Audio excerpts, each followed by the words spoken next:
All right, y'all. I got Maij in the building today, and y'all know how I feel about introductions. This is 400 degrees of erotic funk, and that's about as much of an introduction as y'all gonna get because y'all know how I feel about feeling energy and you doing your readings. So of course I'm gonna put all the information in the post so that you can get connected and you can read further about who this being is, what they do, what they are about. But you're pretty much gonna get a good sample size taste test by just attuning to what you hear today.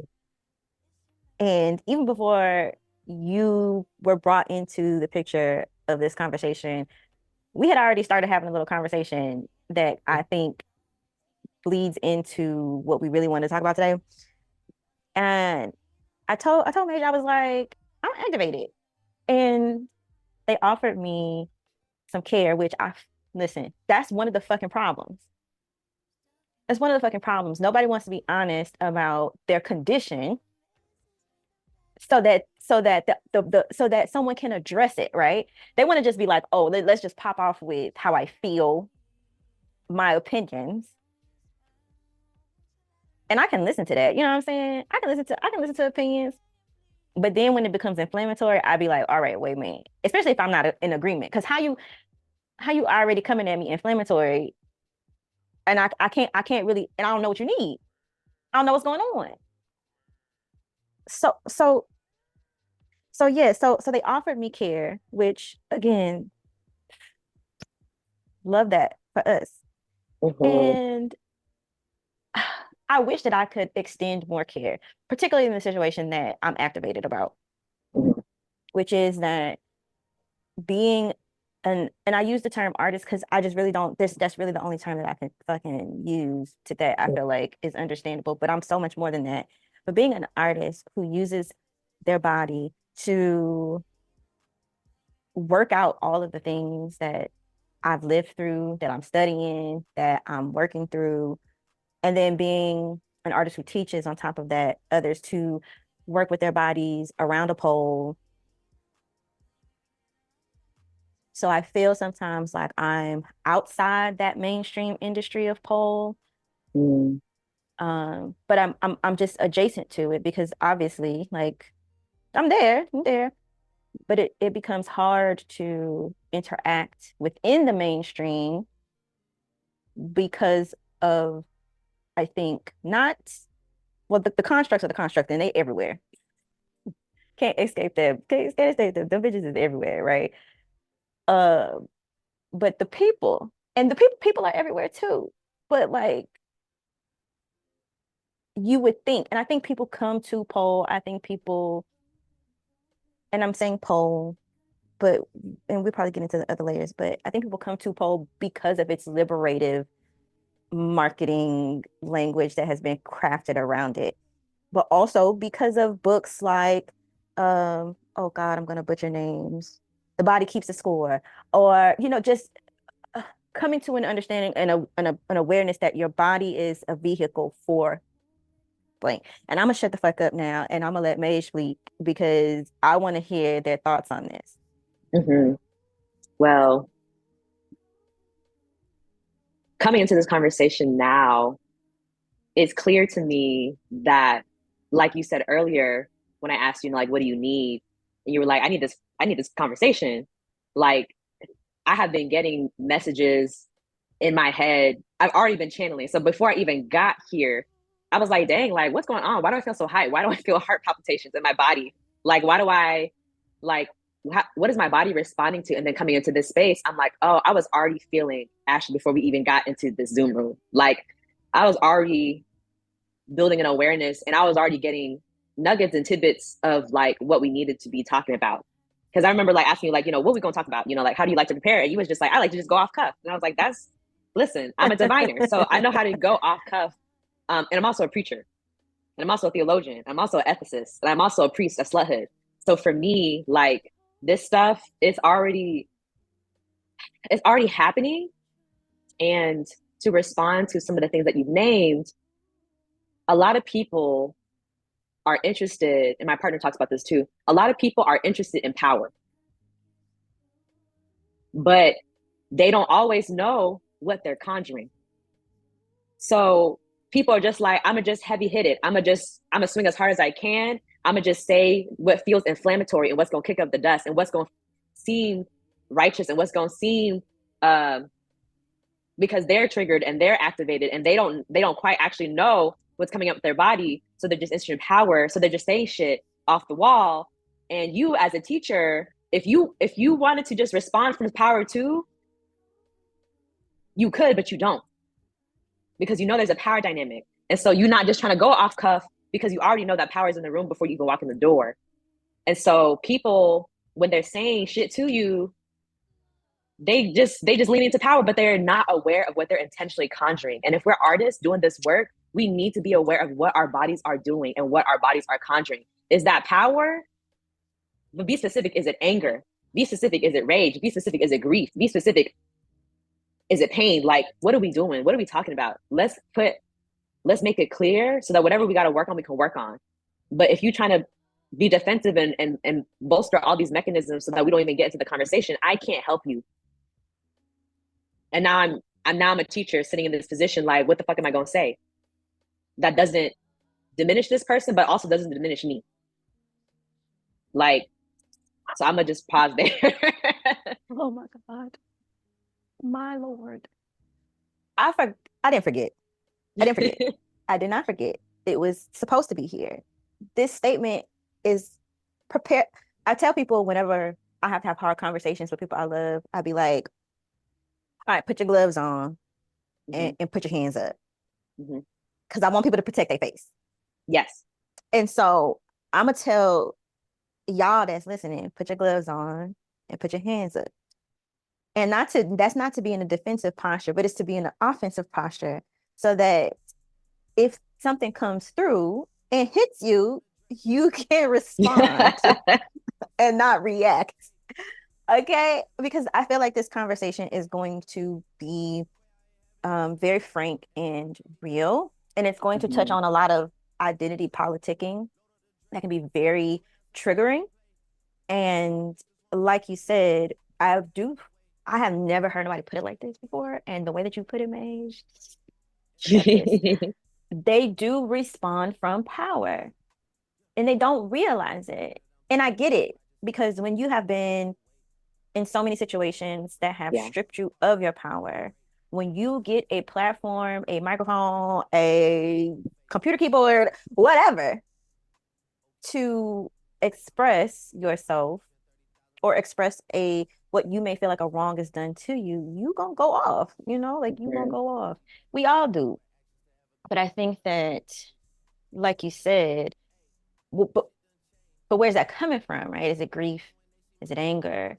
Is it you just got me fucked up type? Like because I'm here for it. I'm here for it all. Like I'm not just here for love and light. I'm here for it all. We can go to the Sheol. I don't care. Like we could do it. We can go to the pits of hell. We can carry it there. We could do it. And I will be fine. Okay. But if I don't know where you coming from and where we going, it's hard to not let my discernment take over and be like, this where they coming from, this where and if I feel like it's in a not in alignment with me, I'm gonna respond out of that. Or I'm just gonna ignore you altogether, which that just makes it worse for some people to feel ignored or not recognized. And I feel like, in our initial talkings that led up to this recording, we were talking about what it means to be a sex worker, what it means to be in spaces where you're learning and versus like where you're laboring. Yeah. Ooh. And how and then on the other part we were talking about is just even like from a social context, is like being amongst the people who you share interests with, where you may sometimes agree or might have sometimes have the same beliefs, or you may sometimes be divergent from those beliefs or those values that they have, but you both have a same interest. So I feel like, you may mention you took the cinematic editing body view class, and you made mention about being in that class and how quiet it was. And I was like, it drives me crazy actually, because it's that's a thing. Like it's a thing with even pole classes where the pole is in the class is how quiet it is. And it's hard being a teacher sometimes because I'm a teacher that likes feedback. I like the soundboard. I like to what Carmine says, be meaningfully called out by a question because that helps. It helps not just me, it helps everybody. And I feel like so often it's really quiet in class when it comes to questions. And it leads me to believe that critical thinking is not a part of the process of learning. I think that there are people that are processing things in class, which is why they're Right. quiet, right? But also it's like, I don't know, we adults. Hmm. We ain't Hmm. SEM no more in the Hmm. industrialized school complex. Like Hmm. we ain't Yeah. there. Yeah. So It's if like this is your class too. You pay for this class. You make, like, in the words of my mentor, like JT Perry, like, get what you need, get your things, make sure you get your things. So I was kind of like, maybe we just quiet, like, but it also goes into this, like you said, with the industrial school complex, people going, well, learning is the teacher speaks and the student is quiet. And Paulo Freire talks about it from this perspective of, in colonial systems of learning, like this, like it's a banking model because of capitalism. So the teacher is giving all the wisdom and the wealth, and the student is just receiving it like a piggy bank. And it's just like, no, like this is an active process. This is experiential learning. Like, I need you to flex a muscle, because how you gonna flex a muscle if you can't flex your muscle like here, like mentally, emotionally, and spiritually? How you gonna flex the muscle when you get on pole? How you how gonna you flex gonna the muscle when you go dance and just move in general? how you gonna flex the muscle when you get in real life? Because that'd be the other part. Okay, because this is real life shit. Because that'd be the other part, which is hard being multiplicated. And is that a word, bitch? I don't know. Make it But up. it's hard being that when you are so many things, because I think that um we know at large Mm-hmm. that there's the economic system of capitalism, and then there's all these different industries within it. And coal is an industry, but adjacent running through it is adult entertainment, fitness, um, events, productions, things like that. All these things, movies, television, film, pop culture, all Yeah. of those things are like running through that, Mm-hmm. in and out of it. And so it's like when people touch this goddamn pole, there are so many things happening for them that that from my perspective, they don't realize that like what I'm teaching is not just some commodified version of this. It is a channeling of all of these things that run through this, which at the core of it all, you are a human being with a spirit living a life that decided that you wanted to touch this pole. Mm-hmm. And Right. so whatever you gain from that, like there's this reciprocal how you do one thing is how you do all things kind of thing happening. Mm-hmm. And so while we working on pole moves and tricks and shit like that, it's other shit we working on too. Mm-hmm. So I'm glad that you said that because it gives me the opportunity to actually verbalize that because I don't, because why should Mm-hmm. I? Mm-hmm. Because you could just make your money and teach classes and keep it moving, Correct, but correct. you not. You invested. Or I could commodify the language Mm-hmm. and then sell you the commodified language. Yeah. I don't have to do all this work Hmm. because it's already out there. I could just Hmm. replicate and do whatever else is doing, but I'm not. I think it's that. I think it's whack. I think it's fucking whack when I have to choose between um being a killjoy versus being like mm, obtuse willfully, because I can do both. I can play both sides. But I think that yes, my reading informs, like you said, how, how I show up and how I am with other people and interact with other people. People will be like, "Well, why do you cite so much? Why is that a thing? Like, ain't nobody else doing it?" And I'm like, I don't think you understand that the act of citation actually is not just for the show of like, oh, I'm academic and scholarly and all this shit here. It's because I love these people. Or And these it's a people haven't. lineage. Yes, yes. It's Talk a about it. lineage. Talk about it. How are we going to remember and recover all of the beautiful things that came from the work that we do if we don't have none of this? Like, people quote Audre Lorde all the time and they're like, yeah, yeah, it's great. And it's like, but when Audre was writing, like, I'm sure there were other people who were like, why are you writing so much? Why are you reading so much? I'm sure there are people coming to James Baldwin being like, why are you writing so much? Why are you reading so much? What you doing over there? They think it's light work. And it's like, you wouldn't have no vision if it wasn't for me. This movement wouldn't have no vision if it wasn't for me. You wouldn't have any of these elements that you love so much when it comes to this work if it wasn't for the people who decided I'm going to be a griot and tell the story and pass that story on. Who tells our story? That's why we write. Like, that's why we quote. Also, why are you assuming that I'm not gonna have an intellect and that I'm not smart because of a particular field of work I'm doing or a particular form of art I'm engaging with? Like, that's kind of microaggressive to assume that Poe doesn't deserve theory, that this work doesn't have a theory. Like, it's not just like shaking ass. There's a theory and there's a practice and a ritual that comes with my body.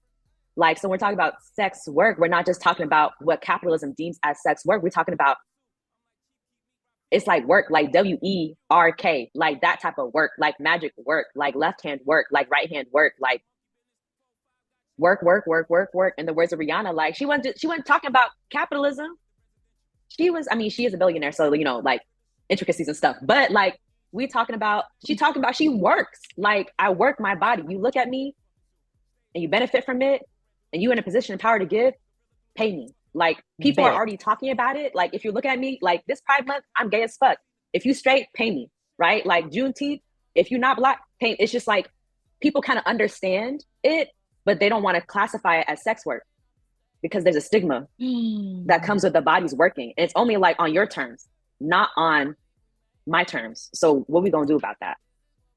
But and that's power too, right? Like, and I think that, whole history, Yes, whole history. I love whole history. Whole history has this diagram with like all the levels of sex work, and they try to imagine all of the types or categorizations, genres, applications, usages. And they have this framework that they developed with this diagram based on, which of these is inflicted with the most harm, the most criminalization, facing the most trauma, and the most ostracization from society. And if we gonna give power to anybody, we got to give the most power to a trans black prostitute, pavement walker, okay? Like on the ground. That's who got the most power. Mm-hmm. And so a lot of times when I experience advocacy for sex work, um, it is from a power standpoint, as you said, but it almost feels sometimes like the rage and the anger and the grief um are projectile vomited Mm-hmm. using revolutionary theory and language and wording. And what I feel like happens to people who are maybe adjacent but not a part of, not don't identify with, is they start to feel this word. They start to feel this guilt. Mm-hmm. And instead of moving from a place of reverence, honor, respect, Mm-hmm. it's, well, let me join this trip Mm-hmm. because I'm guilty and I want to absolve Mm. myself of this guilt. Ooh. Mm. And because I'm gonna be honest, like shaming people into certain things, like, hey, that's a tactic. I can use it for certain things. Now, is it always a good option? No. Mm-hmm. Mm-mm. But I think that when people move from that guilt place, for example, something that has been going on specifically on the online interwebs with polls, specifically on Instagram, is this constant cycle of cancelization because maybe I don't know exactly when, but a few years back, there became this distinction between whether you were a stripper that polled or not a stripper that polled. Mm-hmm. And there was a hashtag that was created, and the hashtag was not a stripper. And it was Ooh. created by people who wanted to separate themselves and be like, yeah, just because I do pole, I'm not a stripper though. And we're talking about majority white female Mm, who were using this. mhm, And of course, that started this big old thing. So now on the fringes of that, because of the popular P Valley, the pandemic, and then just people like Shelly who have Fit to Flaunt. They've started these corporate brands that sell poles that you can pole in your house now. Shelly is a queer black woman who used to be a stripper. So now she's damn now she might be a millionaire. She done made her millions off of selling poles. And so, I think that now you have this community that's way more integrated with all types of different complexities. So what the problem has now become is there's so much advocacy towards um well, if you're around the pole, you should be honoring strippers. You should, you should know your lineage. Yes. You should like only strippers can teach this. Only strippers can teach that. Only and it has become so cumbersome, which is why I wanted to have this conversation with you, which is why I was told y'all to put your hands up because this is the part that's about to get triggering because I don't think that people realize how much they have internalized the shame and trauma from their work environments or from their over sexualization um or from being the object of sex and how much that comes out as a projectile vomiting of give me my respect because this is how I identify. mhm. And Yeah. I'd be like, well, what happened to give me my respect because this is my body and this is the work that my body does, period. Mhm, And so I would love to get your thoughts because I think there are just some limitations that I have with language being um a cisgender like woman who also subscribes to the objectification of my body through the aesthetics of your 99 2000s hip hop video vixen, which that offers me a lot, but also at this other intersection of being like a real nigga who don't just dance to girly music. I'm we, we, I'm finna give you some hard shit and some heavy shit too. So I just want to get your perspective because I think that there's so much complexity going on that it's hard to speak to that without people being like, oh, well, you don't work in the club, so how can you don't do this, so how can this isn't your lived reality, so how can you? And it's like, but when you speak from that power perspective, we can't even really have a conversation. mhm. It's also like, do you know my lived reality? Like, do I have to explain my process of liberation to you? Like, I think I'm seeing it happen in a lot of spaces, and I can understand where the desire to gatekeep comes from, right? We've been exploited, we've been manipulated, and people are co-opting these things and people are using these things. And so we got to protect. And so we just got to we got to we got to keep the circle tight. And also in keeping the circle tight, we don't realize how we might limit ourselves or how we might even minimize our own power because our power doesn't just show up in the club. It shows up in the grocery store. It shows up in the parking lot. It shows up in the church. It shows up in all these different spaces. And I think like what you're talking about as it pertains to pole, and I would be transparent, I don't have a lot of experience in pole, like in the stereotypical standard sense of how people understand Mm-hmm. pole. Like, Mm-hmm. and then people are like, well, what do you mean by that? It's just like the pole is just a tool. You're the channel. Da, da, da, da, da, da, da, da. You're the channel. So if you understand the channel, it don't matter what tool you using. I could touch some tarot cards and still work them like a pole. Like I could be at the pulpit and work that pulpit like a hoe. Like I can work, my work works everywhere. My work works everywhere. So like Preach. Just a preach. similar dialogue happens in ballroom culture for queer and trans folks of color, where folks are like, because of the popularization of ballroom culture with social media, with Pose, with Legendary. So now like folks are like, there are some folks who are like, that should have never been open. no one should have ever seen it. Like legendary, like Mm-hmm. now everyone's doing ballroom and everyone's, doing X, Y, and Z. So then we're trying to like work through like, so what is the politic that we're talking about? Because yeah, like white supremacy, capitalism, all these things, they will constantly co-opt it. So they're going to constantly co-opt it. So like, how do we adapt and how do we change? In the words of Sylvia Wynter, like there's no such thing as an objective truth. There are adaptive truths. So like someone could be like, well, that's truth is truth. It's like, no, truth is not just truth. It changes and shifts over time. We've seen it happen with different identities.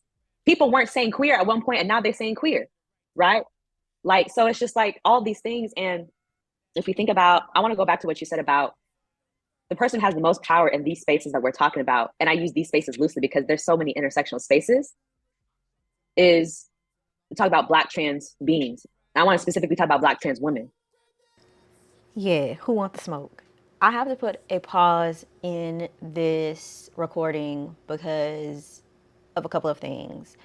The first thing being, I reach my capacity for editing and I need to get this out. I got the urge, I got the push, and so you know how I do. I'm gonna let the spirit move me, and that's what we doing. But I've reached my capacity for editing today. Second, the rest of this needs to be behind a paywall. And it needs to be behind a paywall because my work needs to be respected as something that is a body of work that should be contributed to. You know, the people that are featured on these recordings are paid. Okay? Like they paid. And so in some shape, way, or form, they getting money. And so when you subscribe, you are supporting the production of this body of work. And I hate that I have to say that, but I do, because there are people who are offering you things that are just pickpocketing you. They just want your money. You know, they're offering you things, they're scamming you. That, you know, I think that for a lot of us who are doing this level of creation, I'm not calling it content, this level of creation, period. This is our bodies of work. This is our life's work. And the people that we're working with, we are reinvesting back into their life's work and their life force energy as well. And so I encourage you, if this is important to you, if you found meaning in it, if it triggered you and you need to sit with this some more, to subscribe to 400 Degreez of Erotic Funk. And know that your money is well spent. And if not, that's great too. I understand. This ain't for everybody. Until next time, peace.